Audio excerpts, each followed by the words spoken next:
Good evening everyone. ADO को लेकर के जो हमारी रेगुलर क्लासेस चल रही हैं, है ना अभी, तो उसके अंतर्गत पंचायती राज व्यवस्था के अंतर्गत पंचायत सेक्टर की योजनाओं के ऊपर हम बात करेंगे।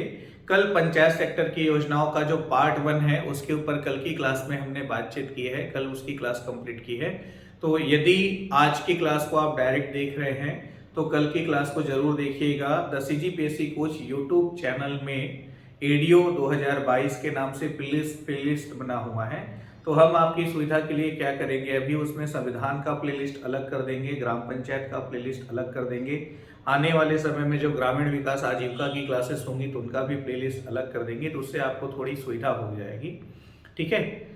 और जो हमारी लाइव क्लासेस हैं वो कल से स्टार्ट हो जाएंगी। तो कल से 8 बजे जो है क्लासेस हमारी लाइव होंगी और कल हम ग्रामीण विकास की क्लास स्टार्ट करने वाले हैं। आज पंचायत सेक्टर की योजनाओं की आखिरी क्लास है। पंचायत सेक्टर की योजनाओं का दूसरा पार्ट आज हम डिस्कस करने जा रहे हैं और इस तरह से आज की क्लास के बाद पंचायती राज व्यवस्था हमारा कंप्लीट हो जाएगा, समाप्त हो जाएगा। और कल से हम प्रारंभ करेंगे ग्रामीण विकास, जिसके अंतर्गत कल की क्लास में हम इंदिरा आवास योजना के बाद प्रधानमंत्री आवास योजना ग्रामीण जो है उसके ऊपर विस्तार से चर्चा करेंगे। ठीक है। तो चलिए क्लास स्टार्ट करते हैं, देखते जाइएगा। जो भी महत्वपूर्ण बातें हैं, जो भी परीक्षा के दृष्टिकोण से महत्वपूर्ण है, वो सब कुछ मैं आपको साझा करते आगे बढ़ जाऊंगा। और लेक्चर जो है यूट्यूब पर बना रहेगा, तो आप किसी भी टाइम कितनी भी बार इसको वॉच कर सकते हैं, उसमें कोई समस्या नहीं होगी। तो सुकन्या समृद्धि योजना SSY, सुकन्या समृद्धि योजना SSY, S for Sukanya, S for Samriddhi, Y for योजना। तो सुकन्या समृद्धि योजना के ऊपर हम बात कर रहे हैं सबसे पहले आज की क्लास में। बहुत अच्छी योजना है। यदि आपके घर में, आपके परिवार में 10 वर्ष या उससे कम आयु की जो भी लड़कियां हैं, तो उनके नाम से यदि इस योजना के अंतर्गत बैंक खाता नहीं खुलवाया गया है तो जरूर खुलवाएं। अभी तक यदि नहीं खुला है आपके परिवार में तो सबसे पहले उनके नाम से बैंक खाता जरूर खुलवाएं और इस योजना का लाभ लें। यह योजना क्या है इसको विस्तार से मैं आपको समझाता हूं, बहुत महत्वपूर्ण है और इससे एग्जाम्स में लगातार क्वेश्चंस अभी भी पूछे जा रहे हैं। हाल ही में इसमें कुछ संशोधन भी हुए हैं। तो देखिएगा, सबसे पहला पॉइंट आपको जो याद रखना है कि सुकन्या समृद्धि योजना SSY जो है यह 22 जनवरी 2015 को प्रारंभ हुआ। कब प्रारंभ हुआ है तो डेट याद रखना होगा, 22 जनवरी 2015 को प्रारंभ हुआ। किसके साथ? बेटी बचाओ बेटी पढ़ाओ अभियान के साथ। ठीक है। तो केंद्र सरकार द्वारा बेटी बचाओ बेटी पढ़ाओ अभियान शुरू किया गया था हरियाणा से, जिसकी ब्रांड एम्बेसडर माधुरी दीक्षित जी रही थी। ठीक है।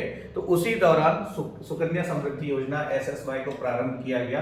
तो यह स्वतंत्र रूप से प्रारंभ न होकर के किसका हिस्सा था? यह बेटी बचाओ बेटी पढ़ाओ अभियान का हिस्सा था। तो दो प्रश्न यहाँ पर बन जाते हैं। सुकन्या समृद्धि योजना कब से प्रारंभ है? तो 22 जनवरी 2015। अब इसमें डेट के साथ साथ कभी कभी वर्ष को बस खाली पूछ देता है एग्जाम्स में ऑप्शंस के तौर पर।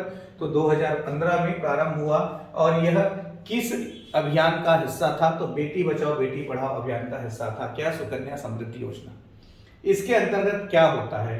तो इसके अंतर्गत 10 वर्ष तक की आयु की जो भी लड़की है उसका बैंक अकाउंट खुलवाया जाता है। किसके द्वारा? उसके अभिभावक द्वारा, उसके पेरेंट्स द्वारा। अब सीधी सी बात है, जब बैंक अकाउंट खुलवाना होगा तो जो जिसके भी नाम से बैंक अकाउंट खुलवाना है उसका आधार कार्ड, डॉक्यूमेंटेशन, ID वाईडी लगेगी ही। और जिस अभिभावक द्वारा खुलवाया जा रहा है उनका भी डॉक्यूमेंटेशन मतलब आधार कार्ड, ID वगैरह सब लगेगी। ठीक है। तो इस योजना में यह कहा गया था प्रारंभिक तौर पे कि अधिकतम 2 लड़कियों का खाता खुलेगा।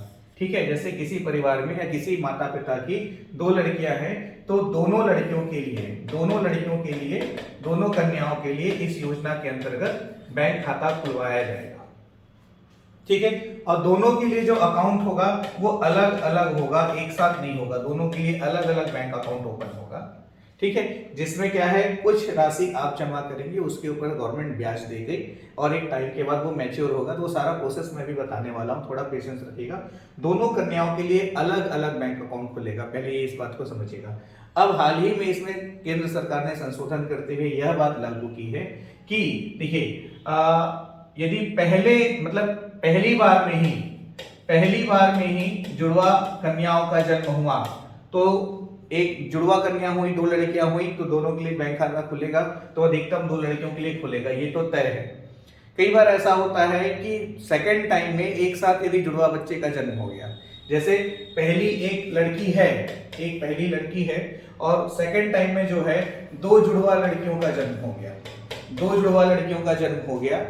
जुड़वा कन्याओं का जन्म हो गया उस अभिभावक का, तो उस स्थिति में जो दोनों जुड़वा कन्या हैं उनको भी इस योजना का लाभ मिलेगा। तो इस योजना के अंतर्गत 3 लड़कियों के लिए भी, एक ही माता पिता के 3 लड़कियों के लिए भी बैंक खाता खुलवाया जा सकता है। 3 लड़कियों को भी एक ही परिवार का इस योजना का लाभ मिल सकता है, बशर्ते कंडीशन क्या होगा, सेकेंड टाइम जो बर्थ है तो उसमें उन दोनों लड़कियों का जन्म जुड़वा होना चाहिए।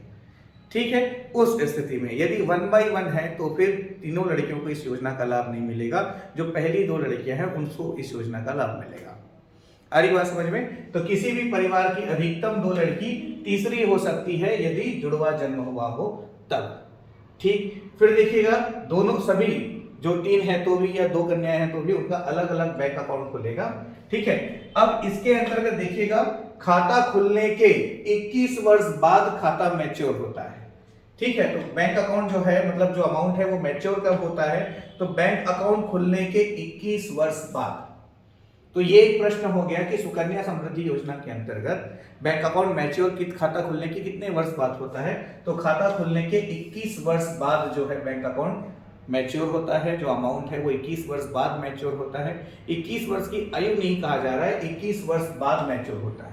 ठीक है, तो खाता किस आयु वर्ग की कन्याओं का खुलेगा, तो 0 से 10 वर्ष तत्काल जन्म लेने वाले बच्चे से लेकर के 10 वर्ष की आयु तक की बालिका का बैंक अकाउंट सुकन्या समृद्धि योजना के अंतर्गत खुलवाया जा सकता है। ठीक है, ये भी ध्यान में रखिएगा। और खाता खोलने की तारीख से 15 साल तक योगदान देना है। जो पेरेंट्स रहेंगे, जो अभिभावक रहेंगे, वो जब खाता खोलेंगे तो खाता खोलने से लेकर 15 साल तक उस बैंक अकाउंट में पैसा जमा कर दे जाएंगे। कितना जमा करेंगे, 250 रुपए वार्षिक से लेकर अधिकतम 1.5 लाख रुपए वार्षिक। ये आपको ऊपर है, आप डिसाइड करोगे। ठीक है, तो ये पेरेंट्स के ऊपर है, अभिभावक के ऊपर है कि वो कितनी राशि जमा करना चाहते हैं। उस राशि को भी मंथली जमा करना चाहते हैं या फिर वार्षिक जमा करना चाहते हैं। जैसे मंथली जमा करना चाहते हैं तो भी, लेकिन इसमें ये ध्यान दीजिएगा कि वार्षिक न्यूनतम कितना होना चाहिए, तो 250 रुपए। तो एक साल में 250 रुपए जमा करना कोई बहुत बड़ा टारगेट नहीं है, बहुत आसानी से, इवन मैं तो समझता हूं कि हर महीने 500 रुपए कम से कम जमा किया जा सकता है, कोई बहुत बड़ी बात नहीं है। ठीक है, तो एक वर्ष में अधिकतम न्यूनतम जो है 250 रुपए और अधिकतम 1.5 लाख रुपए तक की राशि उस कन्या के खाते में अभिभावक द्वारा जमा कराई जाएगी। न्यूनतम 250 रुपए और अधिकतम 1.5 लाख रुपए की राशि, ये भी आपको याद रखना है, ध्यान रखिएगा। तो मिनिमम आपका 250 रुपए, ये वार्षिक है, मासिक नहीं है। ठीक है, प्रति वर्ष कितने वर्ष तक, 15 साल तक। मैच्योर कब होगा, 21 साल बाद। कौन से 21 साल बाद, खाता खुलवाने के 21 साल बाद, और खाता खुलवाने के 15 साल तक पैसा जमा करना है। ठीक है, इस पर जो है ध्यान दीजिएगा, ब्याज मिलता है। तो ब्याज दर क्या है, तो ब्याज दर है 7.6%। ब्याज दर क्या है, ब्याज दर वर्तमान में है 7.6%। अब इसमें यह ध्यान दीजिएगा कि हर 3 माह में ब्याज दर की समीक्षा जो है केंद्र सरकार कर सकती है। कितना, हर 3 माह में। ऐसा प्रावधान है कि केंद्र सरकार चाहे तो हर 3 माह में ब्याज दर में जो भी परिवर्तन करना हो वो कर सकती है। तो वर्तमान में ब्याज दर जो है 7.6% है। तो जैसे द CGPSC कोच की एडीओ वाली बुक यदि आपने परचेस की है तो उसमें देखिएगा नोट्स पे मेंशन है, रेट ऑफ इंटरेस्ट जो है वो आपका 8.3% होगा, है ना। तो ये 8.3% पुराना था। अभी हाल ही में जो 5 स्टेजेस पे चेंजेस हुए हैं, 5 पॉइंट्स पे, तो उसमें जो है ब्याज दर को अब 7.6% है। तो सुकन्या समृद्धि योजना के अंतर्गत ब्याज दर वर्तमान में कितना है, तो आपको याद रखना है 7.6%। अपनी बुक में भी इस चीज को अभी आप लोग अपडेट कर देंगे। ठीक है, फिर देखिएगा, एक लड़की की उम्र 18 वर्ष पूरी कर चुके हो, हाँ, मैच्योरिटी से पहले, मैच्योरिटी का समय क्या है, तो खाता खुलवाने के 21 वर्ष बाद राशि मैच्योर होगी। लेकिन 21 वर्ष के पहले भी राशि निकाला जा सकता है, पैसा निकाला जा सकता है सुकन्या समृद्धि खाते से। ठीक है, कब, कितना, 50% तक की रकम निकाल सकते हैं। 50% तक की रकम निकाल सकते हैं। किस स्थिति में? यदि कन्या की आयु 18 वर्ष पूरी हो चुकी हो और उस पैसे की जो आवश्यकता है वो उसकी शिक्षा, विवाह या किसी तरह के इलाज के लिए विशेष तौर पर पैसे की जरूरत हो, तब उस पैसे को निकाला जा सकता है। अभी हाल ही में इसमें परिवर्तन करते हुए केंद्र सरकार ने यह कर दिया है कि 18 वर्ष की आयु होने पर पूरी राशि भी निकाली जा सकती है। कब? यदि विवाह वाली स्थिति हो तब। ठीक है, तो 18 वर्ष की आयु होने पर विवाह के उद्देश्य से पूरे 100% पैसे को निकाला जा सकता है। ठीक है, पहले जो कंडीशंस थे उसमें यह बताया गया था कि 50% रकम निकाला जा सकता है। कब? यदि 18 वर्ष की आयु पूरी हो गई हो तो। और आवश्यकता क्या होनी चाहिए? या तो शादी के लिए पैसे की जरूरत है, या तो उच्च शिक्षा के लिए पैसे की जरूरत है, या तो किसी तरह के इलाज के लिए पैसे की जरूरत है, तब अमाउंट जो है उसके बैंक खाते से निकाला जा सकता है। आ रही बात समझ में? ठीक है, और जिस कन्या के नाम से बैंक अकाउंट खुलवाया हुआ है, यदि उसकी आयु 18 वर्ष हो जाती है, जिस कन्या के नाम से बैंक खाता खुलवाया गया है, यदि उसकी आयु 18 वर्ष हो जाती है तो वह स्वयं जो है अपने खाते को ऑपरेट कर सकती है। यह भी ध्यान रखिएगा। ठीक है, जिस कन्या के नाम से सुकन्या समृद्धि खाता खुलवाया गया है, उसकी आयु 18 वर्ष पूर्ण होने के बाद वह स्वयं अपने बैंक खाते को ऑपरेट कर सकती है। ये भी इसमें अभी हाल ही में संशोधन हुआ है। ठीक है, इसके साथ साथ देखिएगा रेट ऑफ इंटरेस्ट हमने आपको बताया 7.6 है। टैक्स बेनिफिट जो है 1.5 लाख रुपए प्रति वर्ष। अब ये जो इनकम टैक्स रिटर्न भरा जाता है ना, तो 80C के अंतर्गत इनकम टैक्स से छूट भी प्राप्त होता है। तो कितना छूट प्राप्त होगा? जितना राशि आप वार्षिक जमा कर रहे हैं सुकन्या समृद्धि खाते में। ठीक है, जो कि अधिकतम कितना हो सकता है? तो अधिकतम 1.5 लाख रुपए वार्षिक हो सकता है, उससे अधिक नहीं हो सकता है। ब्याज दर पर हर तिमाही सरकार फैसला करती है, ये अभी मैंने बताया। और इस बैंक अकाउंट के बेसिस पे किसी भी प्रकार के लोन वगैरह की कोई सुविधा नहीं है।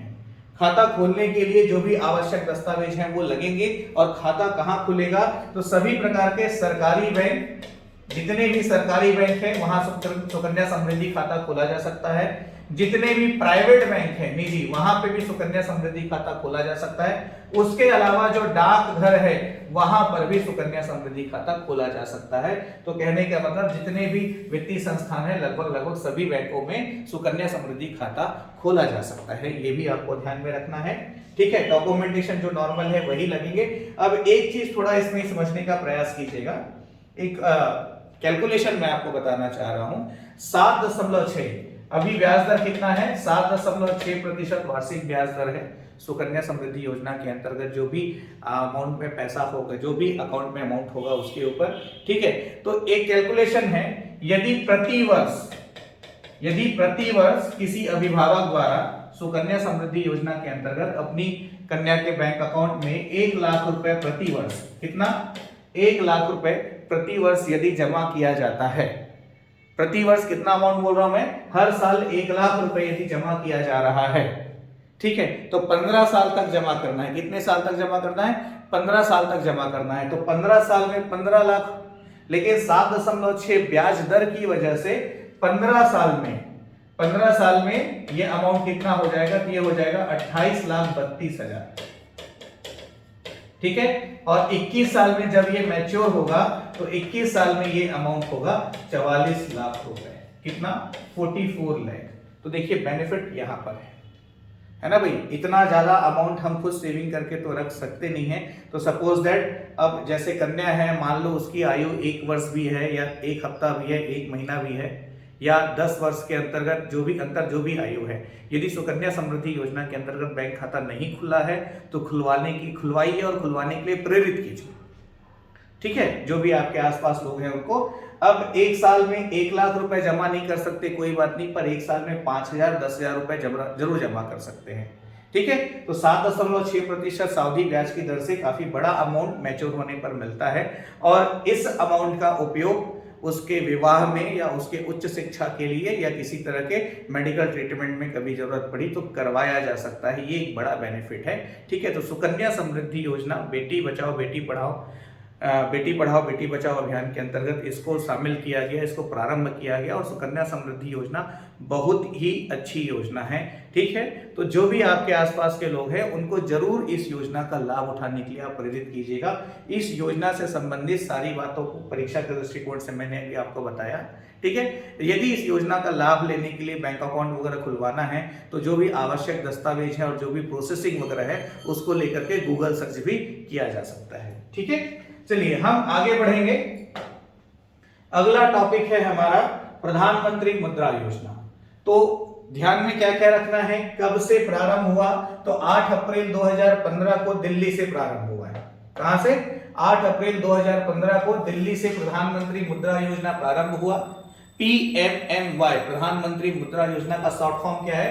PMMY। आप लोग को शॉर्ट फॉर्म को भी थोड़ा देखते हुए जाना है, होने को तो बिल्कुल सरल और सामान्य चीज है, उसके बावजूद कभी कभी दिमाग ठीक से नहीं काम करता तो जाके फंस जाते हैं। तो PMMY 8 अप्रैल 2015 को दिल्ली से।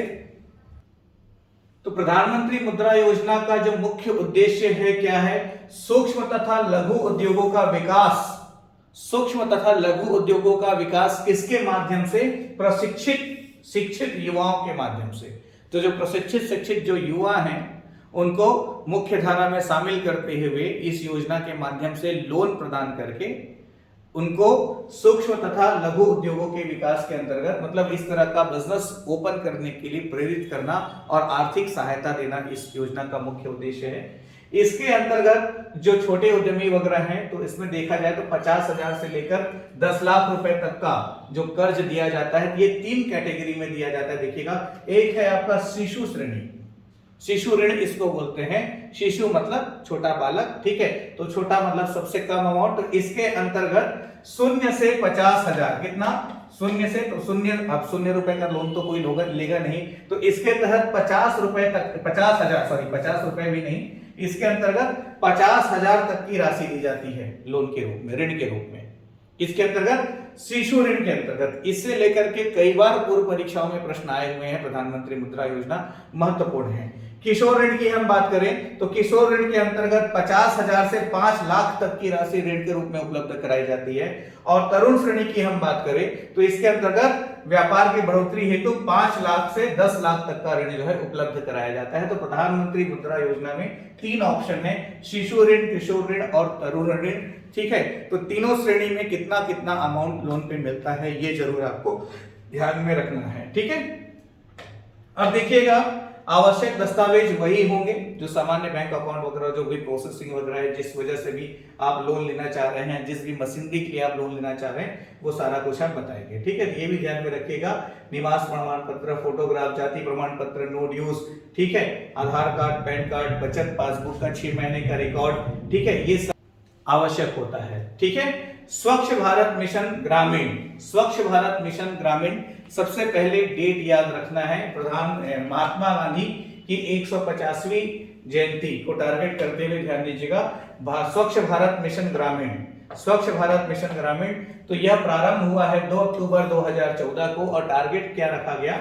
महात्मा गांधी जी की 150वीं जयंती जो कि 2 अक्टूबर 2019 को थी, 2 अक्टूबर 2019 को थी। तो 2 अक्टूबर 2019 तक पूरे देश को खुले में शौच मुक्त करने का लक्ष्य रखा गया। किस योजना के माध्यम से? स्वच्छ भारत ग्रामीण मिशन योजना के माध्यम से। स्वच्छ भारत मिशन ग्रामीण के माध्यम से संपूर्ण देश को गांधी जी की 150वीं जयंती जो कि 2 अक्टूबर 2019 तक खुले में शौच मुक्त करना था, इसका खुले में शौचालय, खुले में शौच मुक्त करने का लक्ष्य रखा गया था। और यह योजना कब प्रारंभ हुई है? तो यह योजना प्रारंभ हुई 2 अक्टूबर 2014 से। कब प्रारंभ हुई है? 2 अक्टूबर 2014 से यह योजना प्रारंभ हुई है। ठीक है, फिर इसमें देखेंगे आगे, 1986 में केंद्रीय ग्रामीण स्वच्छता कार्यक्रम की शुरुआत की गई थी जिसमें केवल बीपीएल परिवारों को का शौचालय निर्माण शामिल था। 1999 में संपूर्ण स्वच्छता अभियान को आरंभ किया गया था। 1 अप्रैल 2012 से इस कार्यक्रम को निर्मल भारत अभियान का नाम दिया गया था। ठीक है, तो इसका पुराना नाम क्या है? निर्मल भारत अभियान पुराना इसका नाम है। ये कब से था? 1 अप्रैल 2012 से। ठीक है, फिर 2 अक्टूबर 2014 से इसको स्वच्छ भारत मिशन ग्रामीण के रूप में क्रियान्वित किया गया। अरे बात समझ में? ठीक है। तो इसके अंतर्गत जो है घर पे शौचालय बनवाने के लिए, घर में शौचालय जलवहित शौचालय बनाने के लिए, ध्यान रखिएगा, तो घर में जलवहित शौचालय बनाने के लिए 12,000 रुपए की राशि, कितना, 12,000 रुपए की राशि जो है उपलब्ध कराई जाती है शौचालय निर्माण के लिए। तो लास्ट टाइम एग्जाम में ये आया हुआ है कि शौचालय निर्माण के लिए कितनी राशि दी जाती है, तो 12,000 रुपए। इस 12,000 रुपए की जो राशि है तो उसमें से 10,000 रुपए की राशि को शौचालय निर्माण में खर्च करना है और 2,000 रुपए की राशि को हाथ धोने के लिए जो भी प्लेटफॉर्म, मतलब वॉश बेसिन वगैरह जो लगाना है और जो पानी टंकी स्टोर लगाना है, पानी स्टोर करने के लिए, उस पर खर्च करना है। तो ये जो 10,000 है, ये जो 12,000 है, ये भी 10,000 और 2,000 के दो पार्ट में डिवाइडेड है। हालांकि एग्जाम में अब ऐसे चांसेस नहीं है कि 12,000 रुपए को किस किस प्रकार से बांटा जाए, ऐसा करके पूछेगा, ऐसे चांसेस बहुत कम है। पर यह जरूर पूछा जा सकता है कि स्वच्छ भारत मिशन ग्रामीण के अंतर्गत शौचालय निर्माण के लिए कितनी राशि उपलब्ध कराई जाती है। तो ये 12,000 रुपए की राशि उपलब्ध कराई जाती है। एक बार इसको एग्जाम में पूछ चुका है व्यापक। ठीक, श्यामा प्रसाद मुखर्जी रुर्बन मिशन योजना, SPMRM, Shyama Prasad Mukherjee rurban mission योजना। तो देखिएगा केंद्र सरकार ने पूरा, अब यहां पर देखिए आपको जो सबसे पहले याद रखना है क्या, पूरा का full form Shyama Prasad Mukherjee rurban mission योजना के अंतर्गत सबसे पहले आपको क्या याद रखना है, तो पूरा का full form provision of urban amenities in rural areas, पूरा का फुल फॉर्म ये पहले आप याद रखिएगा, इसका फुल फॉर्म क्या है। ठीक है, तो डॉक्टर APJ अब्दुल कलाम जी द्वारा, जो कि भूतपूर्व राष्ट्रपति रहे हमारे देश के, इनका स्वर्गवास हो चुका है, ठीक है, इनका देहांत हो चुका है, तो इनकी संकल्पना पर आधारित थी। तो ध्यान रखिएगा, पूरा जो योजना है इसके संकल्पनाकार कौन थे, तो इसके संकल्पनाकार थे डॉक्टर APJ अब्दुल कलाम जी। प्रायोगिक तौर पर सफल होने के बाद इसको जो है प्रतिपादित किया जाना था, लेकिन पॉलिटिकल इश्यूज के कारण जो भी पार्टीवार होता है, एक दूसरे पार्टी का जो विरोध करते हैं, सरकार बदल जाती है, तो इस कारण ये योजना जो है पूर्ण रूप से लागू नहीं हो पाया, पूर्ण रूप से संचालित नहीं हो पाया। छत्तीसगढ़ के अंतर्गत राजनांदगांव जिले के डोंगरगढ़ ब्लॉक के कुरुभात नामक स्थान से राष्ट्रीय रुर्बन मिशन योजना का प्रारंभ किया गया था। किसके द्वारा? प्रधानमंत्री जी द्वारा छत्तीसगढ़ के राजनांदगांव जिले के डोंगरगढ़ ब्लॉक के कुरुभात नामक स्थान, ये आपको ध्यान में रखना है, ये आपको मालूम होना चाहिए। एक बार आपने रीड कर लिया है, एक बार आपने सुन लिया है, तो लगभग चीजें याद हो जाती हैं। ठीक है, 16 सितंबर 2015 को ग्रामीण क्षेत्रों में आर्थिक सामाजिक बुनियादी ढांचों के विकास हेतु इसको प्रारंभ किया गया। कब? 16 सितंबर 2015 को। ठीक है, और पिछली सरकार के द्वारा इसको जो है पूरा योजना का स्थान, रुर्बन मिशन जो है वो पूरा योजना का स्थान लिया। इसके अंतर्गत देखिएगा मुख्य रूप से गांव के तहत, मतलब इस योजना का जो मुख्य उद्देश्य है वो शहर में जिस तरह के संसाधन और सुविधाएं होती हैं वो कुछ चुने हुए गांव में उपलब्ध कराना, ये इस योजना का मुख्य उद्देश्य रहा। और एक एक करके सभी गांव को उस तरह से डेवलप करने का जो टारगेट है वो इस योजना में रखा गया था। ठीक है, तो देखिएगा एक क्लस्टर की आबादी मैदानी एवं तटीय क्षेत्र हेतु 20 से 50,000 तक की आबादी में रखा गया था, और इसको क्लस्टर के अंतर्गत गांव का समूह बनाते हुए वर्गीकृत किया गया इस योजना के अंतर्गत, है ना भाई। योजना का वित्तीय स्रोत जो था, तो कुल योजना लागत का 70% कंजर्वेशन से प्राप्त होगा एवं 30% भारत सरकार के द्वारा दिया जाएगा। 70-30 का रेशियो रहा। ठीक है, तो 70% कंजर्वेशन से प्राप्त होगा और 30% भारत सरकार द्वारा दिया जाएगा। मतलब हर क्लस्टर को हर साल 10 करोड़ रुपए की राशि दी जाएगी। हर क्लस्टर को हर साल 10 करोड़ रुपए की राशि दी जाएगी।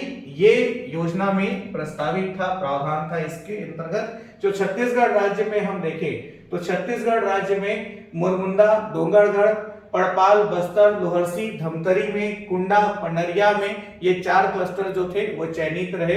ठीक है, आगामी 3 वर्षों में केंद्र सरकार द्वारा इस योजना पर 120 करोड़ रुपए की राशि व्यय करने वाली है। आगामी समय में 120 करोड़ रुपए की राशि, तो जिसके तहत एक क्लस्टर को एक वर्ष में 10 करोड़, मतलब 4 वर्ष में 40 करोड़ रुपए की राशि प्राप्त होगी। तो 4 क्लस्टर हमारे स्टेट से कौन कौन से, मुरमुंदा, डोंगरगढ़, पड़पाल, बस्तर, लोहरसी, धमतरी और कुंडा पंडरिया। ये आपको ध्यान में रखना है, जस्ट एक रीडिंग मार के निकल जाइएगा, ठीक है। तो ये हुआ। तो रुर्बन योजना के प्रमुख लाभ, इसको एक रीडिंग लीजिएगा, ऑटोमेटिक आपको समझ में आ जाएगा, इसमें कोई ज्यादा समस्या वाली बात नहीं है। फिर देखेंगे मिशन अंत्योदय। मिशन अंत्योदय अप्रैल 2017 कब प्रारंभ हुआ? अप्रैल 2017 में प्रधानमंत्री ने मिशन अंत्योदय योजना की शुरुआत की। इसके तहत गांधी जी की 150वीं जयंती 2 अक्टूबर 2019 तक देश के 50,000 ग्राम पंचायतों को गरीबी से मुक्त करने का लक्ष्य रखा गया, ठीक है। तो ये ध्यान में रखना है कि मिशन अंत्योदय योजना कब प्रारंभ हुआ? तो अप्रैल 2017 में प्रारंभ हुआ। इसका उद्देश्य क्या था? तो 2 अक्टूबर 2019 तक देश के 50,000 ग्राम पंचायतों को गरीबों से मुक्त करना नहीं था ना, गरीबी से मुक्त करने का लक्ष्य रखा गया था। आ रही बात समझ में? ठीक है। तो इसके अंतर्गत प्रदेश के 113 ब्लॉकों को, ध्यान दीजिएगा, 146 ब्लॉक हैं हमारे यहाँ टोटल, तो 146 में से 113 विकास खंड के 2287 ग्राम पंचायतों को शामिल किया गया। कितना? 113 विकास खंड के 2287 ग्राम पंचायतों को राष्ट्रीय मिशन अंत्योदय में शामिल किया गया है। तो ये भी आपको याद रखना है कि 113 ब्लॉक के 2287 ग्राम पंचायत, ठीक है। और एक विकास खंड से अधिकतम 25 ग्राम पंचायत का चयन किया जा सकता है। एक विकास खंड से अधिकतम 25 ग्राम पंचायत का चयन किया जा सकता है, ये इसमें प्रावधान रखा गया, ठीक है भाई। तो 5-5 ग्राम पंचायत का क्लस्टर बनाया जाएगा जो एक दूसरे के समीप हो, और फिर किस तरह से कि चयनित जो सांसद आदर्श ग्राम योजना है या विधायक आदर्श ग्राम योजना है, इनको जो है इस क्लस्टर का मुख्यालय रखा जाएगा। तो सांसद आदर्श ग्राम योजना के अंतर्गत जिस गांव का चयन किया गया है या विधायक आदर्श ग्राम योजना के अंतर्गत जिस गांव का चयन किया गया है, उसको क्लस्टर का मुख्यालय रखा जाएगा, ठीक है। और ओवरऑल प्लानिंग क्या? ओवरऑल मतलब कि जो भी गांव, जिस भी गांव को टारगेट बना रहे हैं, वहां पर बैंक, एटीएम, सड़क, नाली, अस्पताल, स्कूल, बाजार, मतलब शहरी क्षेत्र में जो सुविधाएं मिलती है वो सारी सुविधाएं ग्रामीण क्षेत्र में डेवलप करें, इस तरह की प्लानिंग इसमें रखी गई, ठीक है। तो गरीबी से मुक्त करने का लक्ष्य 50,000 गांव को रखते हुए मिशन अंत्योदय योजना को प्रारंभ किया गया था। कब? अप्रैल 2017 में। कब? अप्रैल 2017 में, ठीक है। तो ये जितनी बातें मैंने बताई आपको, ये आपको याद रखना है। इसके अंतर्गत 27 विभाग मिलकर काम करेंगे और जो ग्रामीण विकास विभाग है उसको नोडल एजेंसी बनाया गया। तो मिशन अंत्योदय योजना के अंतर्गत कितने विभाग मिलकर काम करेंगे? 27 विभाग। मिशन अंत्योदय योजना का नोडल एजेंसी क्या है? तो नोडल एजेंसी है ग्रामीण विकास विभाग, नोडल एजेंसी है। ये भी आपको ध्यान में रखना है एग्जामिनेशन पॉइंट ऑफ व्यू से, ठीक है। सांसद आदर्श ग्राम योजना, तो इधर जितनी भी योजनाएं हैं छोटी छोटी हैं, 2 लाइन में इसके महत्वपूर्ण तथ्यों को मैंने शामिल कर दिया हुआ है, इसमें कहीं पर कोई समस्या नहीं होगी आपको। तो आगे देखिएगा, जैसे सांसद आदर्श ग्राम योजना है, ASGY शॉर्ट फॉर्म, 11 अक्टूबर 2014 से लोक नायक जयप्रकाश नारायण जी की जयंती पर, जयप्रकाश नारायण जी की जयंती पर इसको प्रारंभ किया गया है।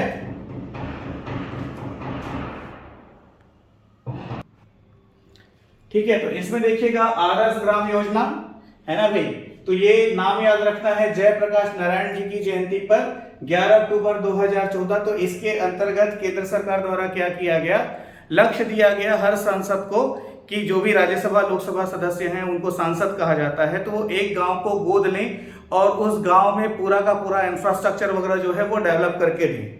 ठीक है, इस तरह का लक्ष्य उसमें रखा गया। फिर वैसे ही इसी चीज को फॉलो करते हुए 2014-15 से राज्य सरकार द्वारा विधायक आदर्श ग्राम योजना लाया गया, इसमें भी उद्देश्य वही था। ठीक है, प्रधानमंत्री ग्राम सड़क योजना 25 दिसंबर 2000 डेट के साथ इसमें देखिएगा प्रधानमंत्री ग्राम सड़क योजना के अंतर्गत क्या, तो जो भी छोटे छोटे गांव वगैरह हैं, ठीक है, उनको 12मासी सड़कों से जोड़ना। क्या होता है, डेवलपमेंट या विकास की जब बात होती है ना, तो डेवलपमेंट या विकास का जो आधारभूत तत्व है वो ट्रांसपोर्टेशन होता है। यातायात की सुविधा होती है। भाई आपके पास साधन और यातायात की सुविधा होगी तभी तो आप जो भी फसल उगाएंगे उसको बड़ी मंडी में जाकर के बेच पाएंगे। तो इस उद्देश्य से प्रधानमंत्री ग्राम सड़क योजना, तो देश के प्रत्येक ग्राम को 12 सड़कों से जोड़ना, लेकिन इसमें किस तरह के ग्राम को टारगेट रखा गया? सामान्य क्षेत्र में वो गांव जहां पर 500 या उससे अधिक आबादी है, सामान्य क्षेत्र में वे गांव जहां पर 500 या उससे अधिक आबादी है, और जो आदिवासी क्षेत्र हैं, जो आदिवासी क्षेत्र हैं तो 250 या उससे अधिक आबादी वाले गांव, आदिवासी क्षेत्र में 250 या उससे अधिक आबादी वाले गांव, ये उसमें इनको 12 सड़कों से जोड़े जाने का टारगेट रखा गया है। ठीक है, आ रही बात समझ में? तो ये ध्यान में रखिएगा। अब देखिए यहाँ पर 500 और 250 आबादी वाले जो है प्रधानमंत्री ग्राम सड़क योजना से कवर हो गए, तो फिर इससे कम आबादी वाले गांव को कवर करने के लिए मुख्यमंत्री ग्राम सड़क योजना CMGSY, मुख्यमंत्री ग्राम सड़क योजना CMGSY 23 अप्रैल 2011, पहले तो डेट को ही याद रखना है, 23 अप्रैल 2011 से इसको प्लानिंग में रखा गया। तो इसके अंतर्गत क्या है, जो भी 250 या उससे अधिक जनसंख्या वाले जो गांव हैं, ठीक है, तो देखिए यहाँ पर 500 और 250 आबादी वाले तो इसमें कवर हो गए, अरे बात समझ में? तो उससे कम आबादी वाले जो गांव हैं उनको 12 सड़कों से जोड़ने का उद्देश्य जो है मुख्यमंत्री ग्राम सड़क योजना के अंतर्गत रखा गया। तो डेट याद रखना है, ठीक है। उसके साथ साथ कितनी आबादी वाले, तो ये भी आपको याद रखना है। मुख्यमंत्री ग्राम गौरव पथ योजना प्रारंभ हुई है 9 अप्रैल 2012 से, तो पहले तो आपको डेट याद रखना है, कब से? 9 अप्रैल 2012 से, ठीक है। तो ये इसमें 200 मीटर से 500 मीटर लंबी सड़क का निर्माण किया जा रहा है, चौड़ाई सड़क की 6 मीटर और सड़क के एक तरफ कम से कम नाली हो, इस तरह का निर्माण कार्य मुख्यमंत्री ग्राम गौरव पथ योजना के अंतर्गत किया जा रहा है। मुख्यमंत्री स्वास्थ्य पंचायत योजना यह प्रारंभ हुआ है कि इसके अंतर्गत ग्राम स्तर पर स्वास्थ्य कार्यक्रम में जन भागीदारी सुनिश्चित करते हुए ग्राम पंचायत पर ग्राम स्तरीय स्वास्थ्य क्षमता विकसित करने का उद्देश्य रखा गया है। मुख्यमंत्री पंचायत सशक्तिकरण योजना, इसका उद्देश्य है जनपद पंचायतों को उनमें मौलिक आवश्यकताओं की पूर्ति तथा कृत्यों का निर्वहन करने के उद्देश्य से राज्य के सभी जिले इसमें शामिल हैं, ठीक है। मुख्यमंत्री पंचायत सशक्तिकरण योजना। निःशक्त विवाह प्रोत्साहन योजना, ये आपका इसके अंतर्गत गरीबी रेखा के नीचे जीवन यापन करने वाले जो भी निःशक्त जन व्यक्ति हैं, है ना भाई, तो उनको विवाह के उद्देश्य से 21,000 रुपए की आर्थिक सहायता प्रदान की जा रही है।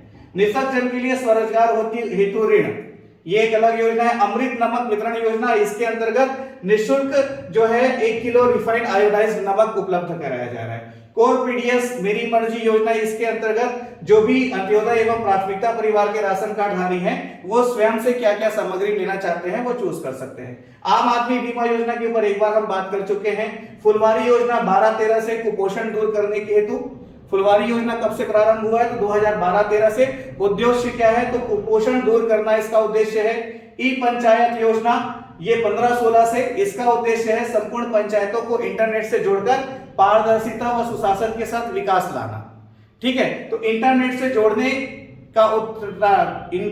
जोड़ने की प्लानिंग की गई किस योजना के अंतर्गत? ई पंचायत योजना के अंतर्गत। ये कब से प्रारंभ हुआ? 2015-16 से।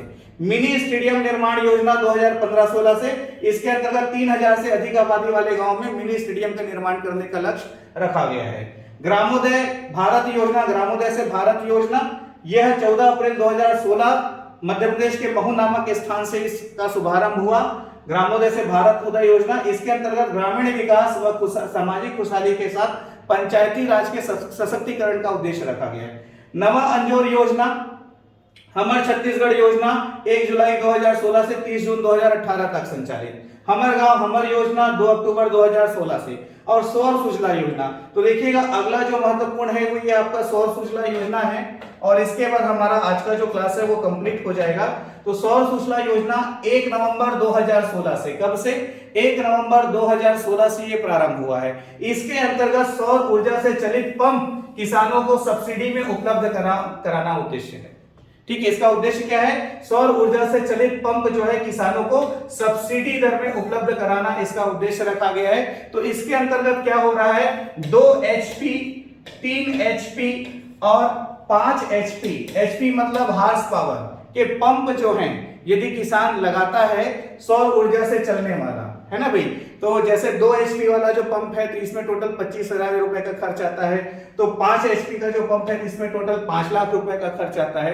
तो इस योजना के अंतर्गत देखिएगा ST SC मतलब अनुसूचित जाति जनजाति के हितग्राही और OBC या फिर अनरिजर्व्ड अन्य पिछड़ा वर्ग के हितग्राही, तो यदि ये 2 HP का पंप लगाते हैं, है ना भाई, तो इनको क्या है स्वयं से भी अंशदान देना है। तो इनका स्वयं का अंशदान कितना रहेगा, 2 HP का पंप लगाते हैं तो 2 HP का पंप लगाते हैं तो इनका अंशदान रहेगा 5,000, 9,000, ठीक है, और 16,000, ठीक है। यदि 2 HP का पंप लगाते हैं तो अनुसूचित जाति जनजाति के व्यक्ति का अंशदान रहेगा 5,000 और अन्य पिछड़ा वर्ग के व्यक्ति का अंशदान रहेगा 9,000 और अनरिजर्व्ड सामान्य वर्ग के जो व्यक्ति है उसका अंशदान रहेगा 16,000 और इनसे प्रोसेसिंग फीस लगेगी। तो प्रोसेसिंग फीस लगेगी 1,600 रुपए सभी को, ठीक है। तो यहां पर देखिएगा 1,600 रुपए प्रोसेसिंग फीस और 5,000 रुपए अंशदान अनुसूचित जाति जनजाति के व्यक्ति को। कुल खर्च कितना आना है, 25,000 रुपए का कुल खर्च आना है। तो 25,000 में से यहां पर आपका 6,600 रुपए माइनस हो जाएगा। 6,600 रुपए किसको देना होगा, हितग्राही को देना होगा और उसके ऊपर की राशि इस योजना के अंतर्गत सरकार उपलब्ध कराएगी। किस उद्देश्य से, सौर ऊर्जा से चलित पंप लगाने के उद्देश्य से। वैसे ही 3 HP का पंप यदि लगाना है तो 3 HP के पंप के लिए ST SC को 7,000 रुपए अंशदान देना होगा, OBC को 12,000 रुपए अंशदान देना होगा, ठीक है, और सामान्य वर्ग को 18,000 रुपए का अंशदान देना होगा। किसके लिए, 3 HP का पंप लगाना हो तो। और यहां पर तीनों से प्रोसेसिंग फीस ली जाएगी, 3,000 रुपए की प्रोसेसिंग फीस तीनों से ली जाएगी। इसके ऊपर का जो अमाउंट है, मतलब जो टोटल आपका कॉस्टिंग आना है, तो उस टोटल कॉस्टिंग में हितग्राही यदि अनुसूचित जाति जनजाति का है तो उसको 7 और 3 मिलाकर के 10,000 लगा। यदि वह OBC वर्ग का है तो 12 और 3 मिलाकर के 15,000 लगा हितग्राही को, और सामान्य वर्ग का है तो 18 और 3 मिलाकर के 21,000 रुपए लगा हितग्राही को। ऊपर का जो पूरा पैसा है, इसके अलावा जो पूरा पैसा है वो सब्सिडी दर में, सब्सिडी के रूप में सरकार द्वारा उपलब्ध कराई जाएगी। वैसे यदि 5 HP का पंप लगाया जाता है तो ST SC वर्ग का व्यक्ति हुआ या OBC हुआ, ठीक है, या फिर अनरिजर्व्ड हुआ, तो ST SC जो है उनका अंशदान यहाँ पर रहेगा 10,000, OBC है तो उनका अंशदान यहाँ पर 15,000 और सामान्य वर्ग है तो अंशदान 20,000 और प्रोसेसिंग फीस रहेगा 4,800। प्रोसेसिंग फीस रहेगा 4,800। आ रही बात समझ में? तो यही चीज यहाँ पर लिखा हुआ है, थोड़ा सा आप लोग को ये ना समझ में आया हो और यहाँ पर कुछ प्रिंटिंग टाइपिंग मिस्टेक भी थे, तो ये मैंने दोबारा बता दिया। इसका स्क्रीनशॉट ले लीजिएगा। जिस तरह से मैंने आपको बताया अपनी बुक में ही इसको आप अपडेट कर लेंगे, मेंशन कर लेंगे। सौर सूजला योजना के अंतर्गत 2 HP, 3 HP और 5 HP का पंप लगाने के लिए सब्सिडी उपलब्ध कराया जाता है, ठीक है, जिसमें हितग्राही के द्वारा कितनी राशि दी जाती है। तो 2 HP का पंप लगाएगा तो कितना मिलेगा, कितना देना होगा। 3 HP का पंप लगाएगा तो स्वयं से कितना देना होगा। 5 HP का पंप लगाएगा तो स्वयं से कितना देना होगा, ये मैंने आपको बता दिया। तो हितग्राही का अंशदान ये है और प्रोसेसिंग फीस ये है, तीनों अलग अलग कैटेगरी में। इसको आप अपने बुक में मेंशन कर लीजिएगा। और अंतिम है दीनदयाल उपाध्याय ग्राम ज्योति योजना। ये प्रारंभ हुआ 25 जुलाई 2015 को। दीनदयाल उपाध्याय ग्राम ज्योति योजना प्रारंभ हुआ 25 जुलाई 2015 को। कब प्रारंभ हुआ, डेट याद रखेंगे। इसका उद्देश्य क्या है, ग्रामीण क्षेत्रों में रहने वाले गैर कृषि पंप उपभोक्ता को 24 घंटे अबाधित एवं गुणवत्तापूर्ण विद्युत प्रदान करना। तो 24 घंटे बिजली प्रदान करने के उद्देश्य से दीनदयाल उपाध्याय ग्राम ज्योति योजना को प्रारंभ किया गया। इसका उद्देश्य क्या है, तो इसका उद्देश्य 24 घंटे अबाधित बिजली उपलब्ध कराना, ठीक है। तो इसके पात्र हितग्राही कौन है, ग्रामीण क्षेत्र में रहने वाले गैर कृषि पंप उपभोक्ता। ग्रामीण क्षेत्र में रहने वाले गैर कृषि पंप उपभोक्ता, ध्यान रखिएगा, वो लोग एलिजिबल हैं जो पंप उपभोक्ता नहीं है। गैर कृषि पंप उपभोक्ता जो है वो इसके पात्र हैं, ठीक है। तो दीनदयाल उपाध्याय ग्राम ज्योति योजना कब प्रारंभ हुआ, इसके लिए पात्र कौन है और इसका उद्देश्य क्या है। तो इस तरह से पंचायत सेक्टर की जितनी भी प्रमुख योजनाएं हैं वो काफी ज्यादा, लगभग सभी योजनाओं को एक बार मैंने पूरी तरह से कवर करने का प्रयास किया है। और इसी के साथ आज की क्लास से हमारा पंचायती राज व्यवस्था वाला भाग समाप्त होता है। पूरे पंचायती राज व्यवस्था को बहुत ही विस्तार और डिटेल में मैंने आप लोगों को बताया है, समझाया है। ठीक है, यदि एडीओ की बुक आपने 10 जीपीएससी कोच की नहीं कलेक्ट की है तो निश्चित तौर पर आसपास के बुक डिपो से आप अभी भी परचेस करके रेगुलर क्लास को ज्वाइन कर सकते हैं, जो कि निःशुल्क है। लाइव 8 बजे डेली फ्री क्लासेस हैं हमारी। ठीक है, इसके अलावा टेस्ट सीरीज वगैरह जो और एमसीक्यूज बुक्स वगैरह जो है वो भी 10 जीपीएससी कोच से आपको उपलब्ध कराए जाने वाले हैं, जो कि कुछ दिनों में ही आपको मार्केट में उपलब्ध हो जाएगा। और किताबें जो है वो 10 जीपीएससी कोच के ही नाम से पब्लिश होंगी, इस चीज का ध्यान रखिएगा। बुक के कवर पेज में आपको मेरा फोटोग्राफ दिखाई देगा, तो उससे आप आसानी से बुक को पहचान पाएंगे। ठीक है, यदि बुक आपको नहीं मिल पा रही हो तो गूगल प्ले स्टोर से 10 जीपीएससी कोच ऐप डाउनलोड करके आप ऑनलाइन ऑर्डर करके भी बुक अपने पास मंगा सकते हैं। पंचायती राज व्यवस्था वाला पूरा हिस्सा यहाँ पर समाप्त होता है। अब कल से हम लोग ग्रामीण विकास की क्लास प्रारंभ करेंगे और कल ग्रामीण विकास के अंतर्गत छत्तीसगढ़ का जो आर्थिक सर्वेक्षण है ना भाई, तो उस परिदृश्य में ग्रामीण विकास के अंतर्गत मैं सबसे पहले छत्तीसगढ़ के आर्थिक सर्वेक्षण का जो ग्रामीण विकास विभाग वाला जो आंकड़ा है वो कल मैं आपको पहले बताऊंगा, और उसके बाद फिर हम इंदिरा आवास योजना के साथ प्रधानमंत्री आवास योजना ग्रामीण के ऊपर चर्चा करते हुए आगे बढ़ेंगे। तो अब आगे जितनी भी क्लासेस आपको मिलने वाली है वह ग्रामीण विकास की मिलने वाली है, और ग्रामीण विकास की जो क्लासेस हैं वो सिर्फ लाइव रहेंगी। ठीक है, तो अब आपको हर हाल में लाइव क्लास को ज्वाइन करना होगा और लाइव क्लास को किताब के साथ ज्वाइन करते हुए क्लास को फॉलो करते हुए आगे बढ़ना होगा आपको। ठीक है, wish you all the best. Class में लगातार बने रहें, ज्यादा से ज्यादा लोगों को शेयर करें। लेक्चर पसंद आया हो तो लाइक करने का भी कष्ट करें, पर शेयर जरूर करें ताकि जिनको नहीं मालूम उनको भी इस बारे में जानकारी मिले। और आगे अब हमारी जो क्लासेस हैं वो सिर्फ लाइव अवेलेबल रहेंगी, तो आप लोग हर हाल में अपने आप को अब 8 बजे फ्री कर लीजिएगा। Thank you very much.